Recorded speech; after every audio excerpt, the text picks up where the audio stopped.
สุกแล้วค่ะเพื่อนๆเป็นไงคะเดี๋ยวขอชิมอันนี้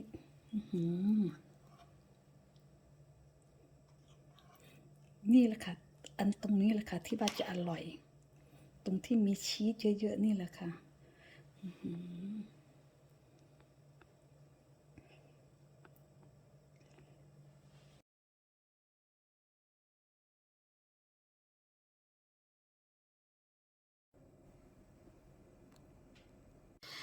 Hi guys, welcome to my channel.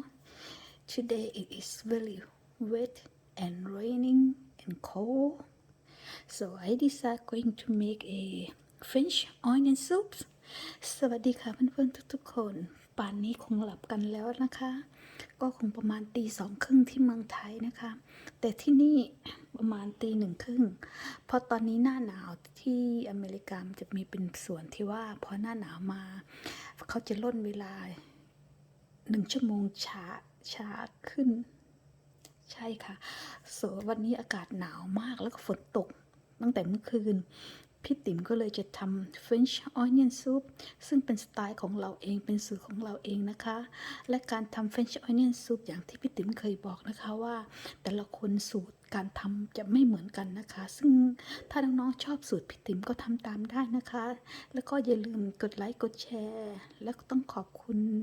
น้องๆที่กดติดตามนะคะมาค่ะนี่คือนี่คือนี่อันนี้เป็นอินกรีเดียนของเราเลยค่ะที่เราจะใช้สำหรับวันนี้ค่ะมาค่ะเราจะทำการสไลด์หอมก่อนเลยค่ะสามีเพิ่งซื้อให้ยังไม่เคยลองใช้เลยค่ะมาค่ะเพื่อนๆ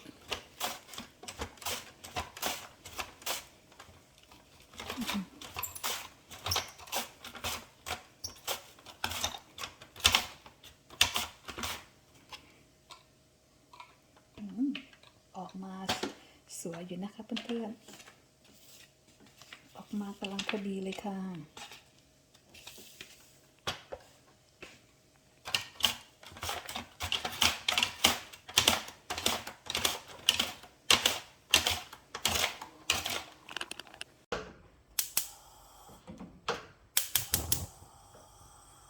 มาเลยค่ะก่อนอื่นก็เทที่จริงน้องๆสามารถใช้ออลิฟออยล์ก็หรือไม่งั้นก็บัตเตอร์ได้นะคะแต่พี่ติ๋มขอใช้ออลิฟออยล์ดีกว่าค่ะแล้วใส่กระเทียมลงไปค่ะ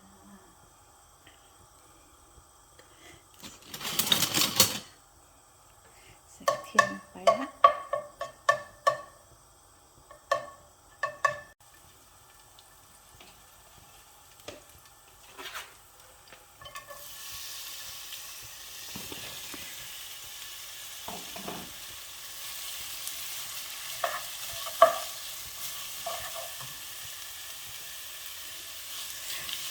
เราต้องผัด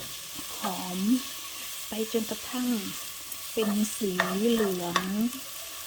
อ่อนนุ่มนะคะเพื่อนๆ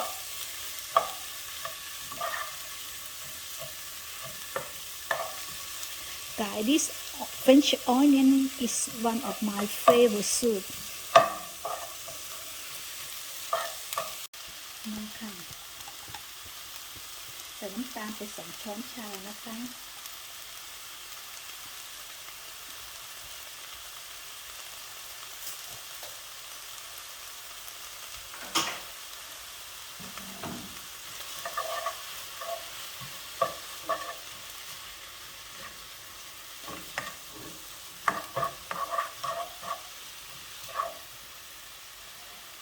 แล้วก็ fresh rosemary ค่ะอันนี้ปลูกเองที่บ้านนะคะเพื่อนๆเก่งไหมเก่งใช่ไหมอันนี้เราไม่มีสดเราเลยใช้แห้งแทนค่ะก็ใส่ไปนิดนึง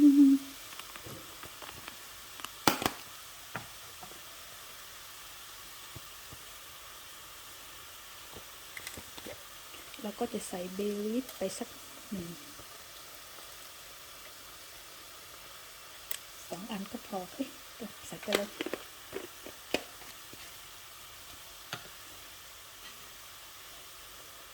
เสร็จแล้วเราใส่ไข่นะคะเข้าไปด้วยค่ะ เสร็จ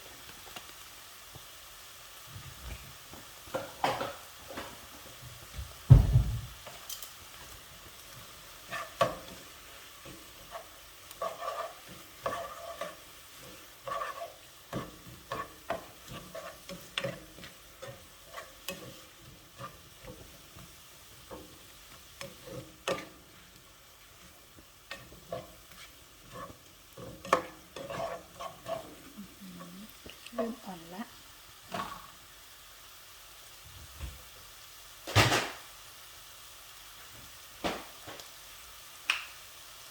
ขอใส่เกลือสักเพื่อนๆสามารถใส่เกลือสักหยิบมือหนึ่งก็ได้นะคะ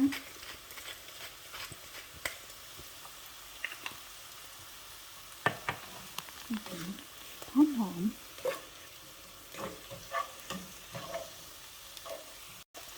พอหลังจากผัดหอมแล้วใส่น้ำซุปมาใส่น้ำซุปนะคะ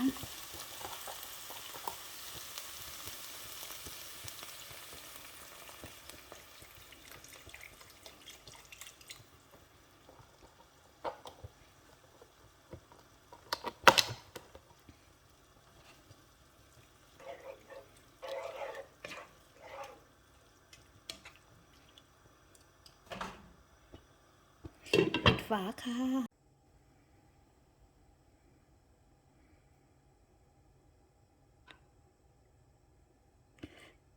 ใกล้จะเสร็จแล้วค่ะเสร็จแล้วค่ะทีนี้เราจะตักใส่ถ้วยแล้วต้องไปเบคอีกนะคะ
แล้วเราก็จะตัดขนมปังที่จริงขนมปังก่อนที่เราจะเอาใส่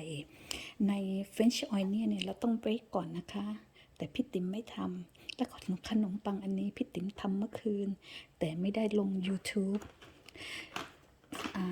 อาจจะเป็นสัก2-3 วันแล้วพี่ติ๋มจะสอนวิธีทำเฟรนช์เบรดนะคะมาเพื่อนเดี๋ยวรอแป๊บหนึ่งค่ะมาเลยค่ะอันนี้คือสูตรของพี่ติ๋มโดยเฉพาะฟรายออยเนียนค่ะเพื่อนๆใส่ลงไปเลยนี่คือสูตรของพี่ติ๋มนะคะอร่อยค่ะบอกเลยว่าอร่อย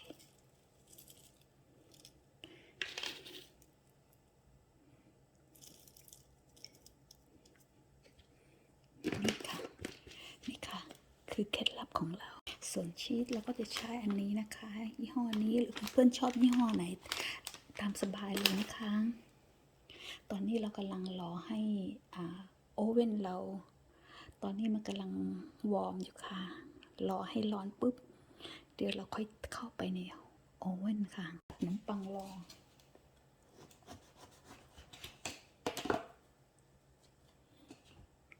เป็นไงเพื่อนๆขนมปัง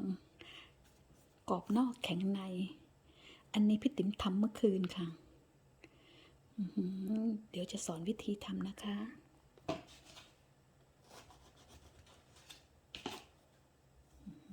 เพื่อนๆดูค่ะ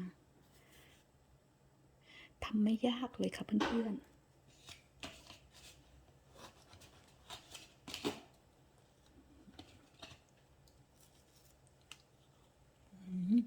ขนมปังอร่อยมาค่ะเพื่อนๆจะใส่อย่างนี้เลยค่ะ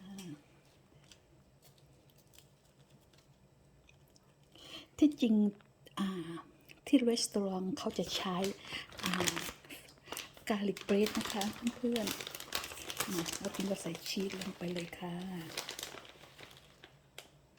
ใส่ชีสเยอะๆ